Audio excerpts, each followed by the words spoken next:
being double because I just published a video a few hours ago? Yes, you are. I actually did, because it's Christmas, and when is a better time to do unboxing? Merry Christmas and welcome back to another video. If you're new here, hello, my name is Dani and I like talking about handbags on this channel. I talk about luxury handbags, contemporary brand handbags, and any beautiful handbags in this world. If you like that kind of content, certainly do subscribe, turn on notifications so that you'll be informed every time I upload a video, because I would love to have you back over and over again. Some of you may or may not have noticed that I haven't published as much. Right now when I'm filming, I'm actually in the middle of moving and the house is complete chaos, and as you can imagine, moving is very time consuming. Thank you to those of you who've been reaching out, sending me private DMs to check if I'm okay. Yes, things are going fine. It's just that I've been super busy, but thank you so much for your kind words and support. I'm super glad to be putting out this video today. Let's get to the nitty-gritty of the video. I have an unboxing from Madewell.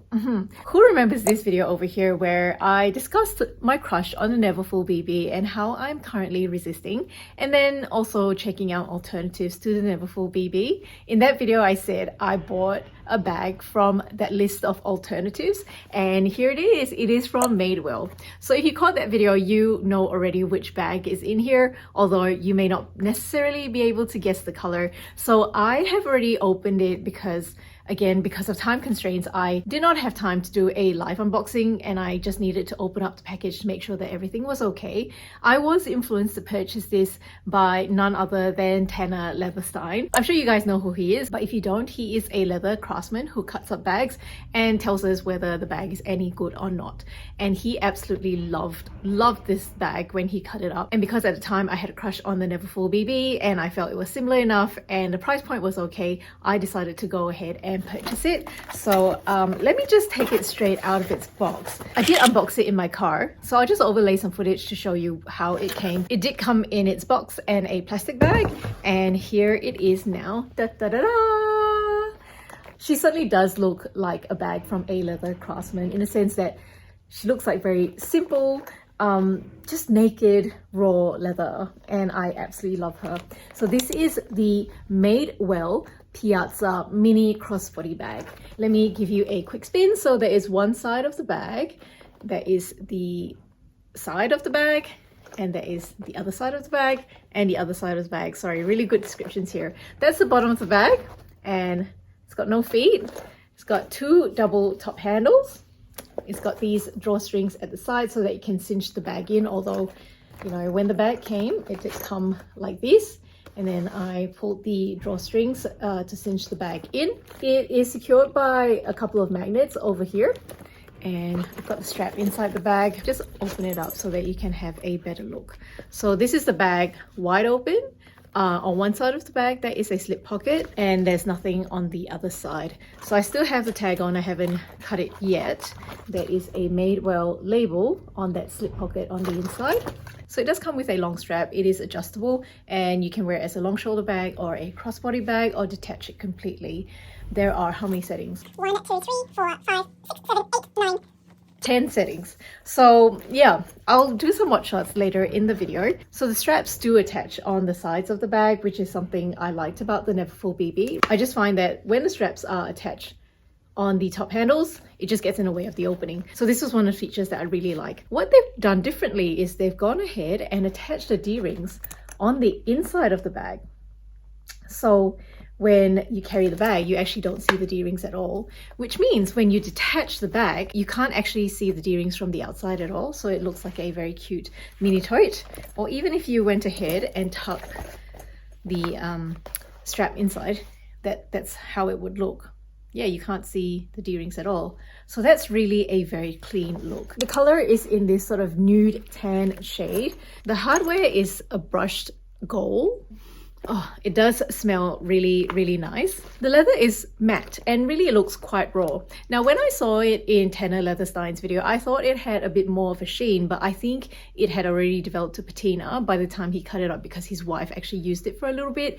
So I anticipate that this will gradually become more and more shiny, and I can't wait. I should also say that leather is really, really squishy, and when it first came, it was completely folded down and flattened as such, and it was just packed flat in the box. So really nice, soft, pliable leather that feels actually really durable at the same time. So in terms of the handles, I'll give you a bit more detail. So they are flat, but they are folded down and sewn together like so. And on the inside, that's how they attach. The stitching looks really good in my opinion, and obviously the general quality of the stitching has already been looked through by Tanner.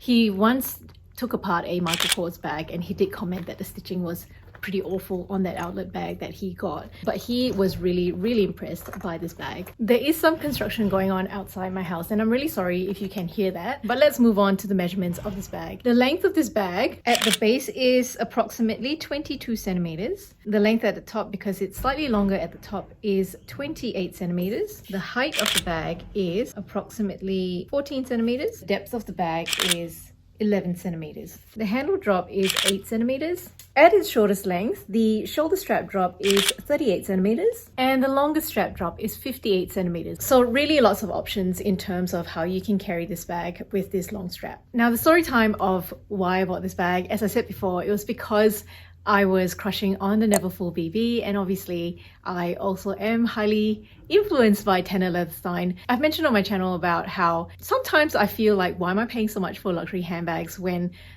you know, the quality is on the decline? I have been really interested in checking out what craftsmen can do. So far when I've explored, I've been really quite impressed. And honestly, before Tanner Leatherstein's channel came along, I really was not educated at all about how to be selective about quality and paying for things that are actually worth their value. Now, there are a lot of brands that have gotten the tick of approval from Tanner Leatherstein, but sometimes I find the style is not really quite mine. Until this one came along, I just find like it's really cute. I'm a little bit more dressed up today, but it does suit my casual mummy lifestyle. In terms of the price, it doesn't break the bank either. So this retailed for about 200 Australian dollars, but it was on sale when I was looking at it. And that time when I considered purchasing it, I was trying to be good that month and not purchase a handbag. I can't remember, I was saving up for something, and I tried to wait for it to tick over to next month before I went ahead and purchased it. So on the first of the month that I was allowed to buy this bag, the sale had finished. So I was a bit disappointed, of course. What I did was I did contact Madewell customer service to say, hey, just yesterday the bag was going for I think $120. So do you think you could honor that? Because, you know, I'm just one day late. Customer service did say, look, they're really sorry, they can't honor the sale. So I was a bit disappointed. In any case, I just kind of left it for a couple of days. And the next time I looked back on the website, the sale had actually even gotten better. So I think they reduced the price of the bag, plus there was an extra 40% off. So I actually scored this bag for $20 less than I would have otherwise. Approximately anyway, that's just from memory. In the end, how much did I pay for this bag in total? I think it turned out to be about 100 Australian dollars, and then I had to pay $20 for shipping. I'll put the correct details on screen because I have the details on the phone that I'm recording on. That's why I'm unable to check. Anyway, so this bag in terms of affordability, it's totally awesome. Now I'm going to quickly show you what fits. All right, so I've packed it with some of my essentials and some of my non-essentials, I would say. This bag actually holds quite a lot, but bear in mind when you have this much in the bag, the closure doesn't quite work. So it'll reach, but the magnets are not strong enough to stay together. But anyway, this is what it looks like inside at the moment, and I'll take them out one by one. So very importantly, a phone. This is my Samsung Galaxy Note 10 and it is quite a big phone. It's got a slim-ish medium-sized case on it.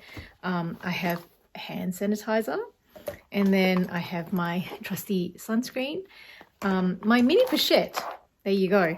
And I haven't got glasses with me, but I put a glasses case inside, and then my AirPods, not really AirPods, earbuds, because they're not Apple. And that's everything that fit inside.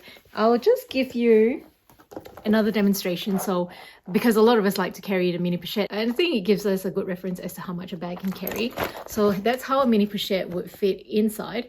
And the mini pochette, if that's the only thing that's inside, the magnets will still close. It's just that if you start sort of filling it up with lots of stuff down the bottom of the bag, then the bag opens up a little bit. But yeah, I can't find my card holder, so I was unable to add it to the bunch of things that were inside the bag, but there was still certainly space for a card holder to go in. Now let me show you some mod shots. So I have the strap adjusted to its longest setting at the moment, and that's where it lands on me.